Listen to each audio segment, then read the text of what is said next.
해탈을 위해 30년간 수행을 해온 노스님과 자수성가하여 백만장자가 된 부자, 이 두 사람이 행복에 대해서 서로의 비결을 공유하기로 했다. 3주간 같이 생활하면서 말이다. 고작 3주지만 이 책에는 노스님이 화내는 모습과 백만장자가 불같이 화내는 모습을 잘 묘사하고 있다. 스님이 호텔 직원의 실수를 지적하면서 얼굴이 빨개지도록 화가 나 있는 걸 보고 부자가 충고를 한다. 남 탓을 하면 좋을 게 없다고. 왜냐하면 남 탓을 하면 부정적인 에너지가 높아지고 또한 나의 기분이 상대에 따라서 좌우되기 때문에 나의 행복은 상대에게 달려있기 때문이라고. 그러면서 이후에는 부자가 불같이 화를 냈다. 왜냐하면 어떤 신문사가 자신이 운영하고 있는 기업이 공무원에게 뇌물을 썼다는 허위 사실을 기사로 실어서 명예를 실추시켰기 때문이다.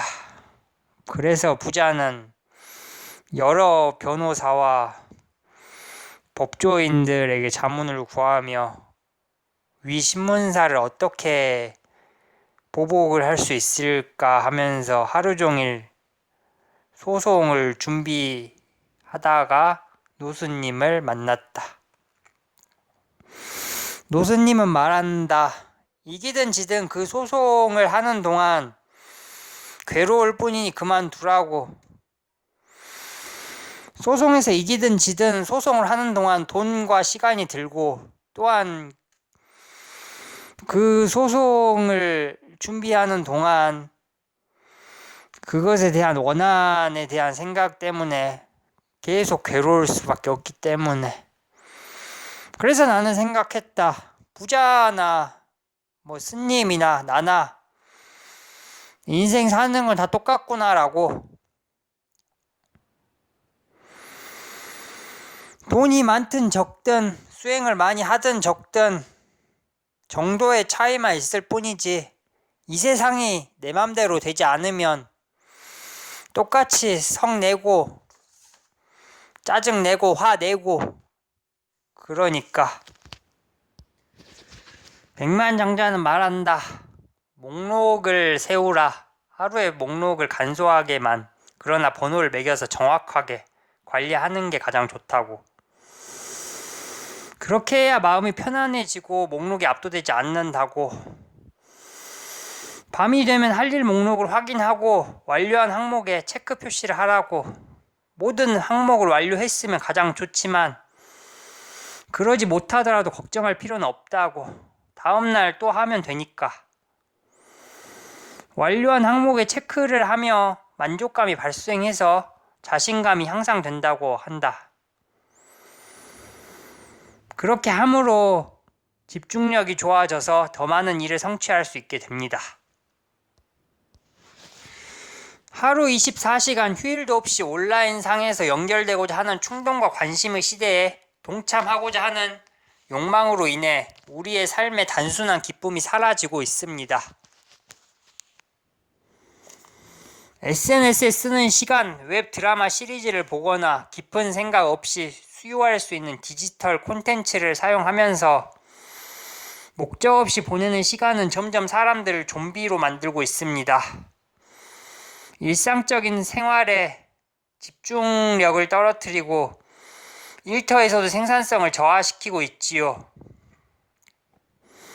사람들이 SNS에 올릴 영상이나 셀카를 찍다가 목숨을 잃는 위험에 처하게 되는 비극적인 사건도 종종 들려오지 않습니까? 사람이 집착에 빠지면 얼마나 어리석은지 보여주는 일이기도 하지요. 물론 제 사업에는 나쁘지 않은 일일지 모르지만 제 가정에서는 아이들에게만큼은 온라인 콘텐츠 수요에 대한 규칙을 세우고 기기를 활용하는 데 대해 엄격한 시간 제한을 두고 있습니다. 부작용을 잘 알고 있기 때문에 결코 소홀히 넘어가지 않도록 하고 있죠. 백만장자가 대학에 입학한 지 15일 만에 자퇴하기로 결정했을 때 아버지는 화를 내지 않았다. 속으로는 반쯤은 유산으로 먹고 살겠다는 답변을 예상하면서 백만장자의 계획이 무엇인지 물었다. 그래서 그는 백만장자가 뭄바이로 가서 증권거래소에서 일하고 싶다고 말했을 때 깜짝 놀라며 기뻤다. 백만장자는 백만장자대로 아버지에게 그가 자신의 커리어를 위해 그 어떤 연줄도 활용하지 않을 것임을 약속하도록 했다. 아버지는 행복했다. 자수성가한 사람이란 호칭은 남자가 인생에서 가질 수 있는 최고의 명예였다. 그런데 아들이 본인처럼 스스로 그 길을 택한 것이다. 백만장자가 뭄바이로 떠나기 전날 밤 세스 바부는 그를 자신의 서재로 불러 백만장자가 누구에게도 듣지 못했던 유일무이한 지혜를 들려주었다. 인생에서 가장 어려운 과제는 직업적인 목표를 행복과 일치시키는 법을 배우는 것이란다. 이를 위해 행복을 희생하는 것은 옳지 않은 일이지, 또한 가치 있는 일 없이 행복하는 것도 용납할 수 없는 일이고, 일이 단순한 돈벌이에 그치지 않는다는 것을 깨닫는 순간 일과 삶에 대한 관점이 바뀌게 되어, 엉뚱하게 들릴지 모르겠지만 사람들은 대부분 자신의 부모가 원하기 때문에 혹은 금전적으로 편안한 생활을 위해서 특정 직업을 택한단다. 다행히 너는 이 함정을 피해가는 쪽으로 결정을 내렸구나.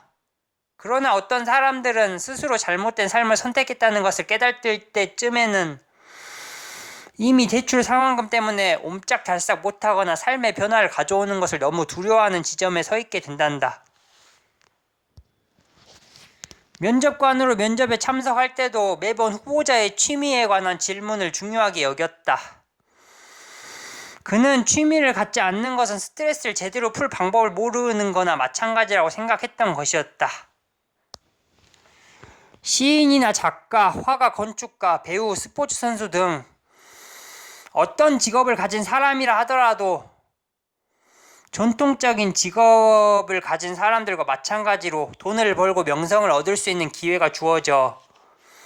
중요한 것은 바로 자신의 분야에서 최고가 되는 거란다. 세상은 어느 분야든 평범한 사람을 가치 있게 여기지 않아. 오로지 능력 있는 사람에게만 적절한 보상을 주기 때문이야. 자신의 분야의 탁월함의 정점에 도달할 때까지 혼을 쏟아 일하는 것을 택한 사람들은 예외 없이 자신이 살았던 사회와 시대의 흔적을 남기게 되지. 돈은 그 부산물일 뿐이야. 탁월함을 통해 얻은 행복이 그들의 진정한 목표란다. 아들아, 이게 너는 투자자의 길로 들어서게 되었으니 그 분야에서 최고가 되도록 하거라. 기술은 도구이므로 이것이 우리의 주인이 되도록 해서는 안 된다. 누구도 우리의 질병이나 몸의 고통을 대신해 주지 못한다. 남을 탓하면 패배감이 물들게 되어 부정적인 에너지가 높아진다.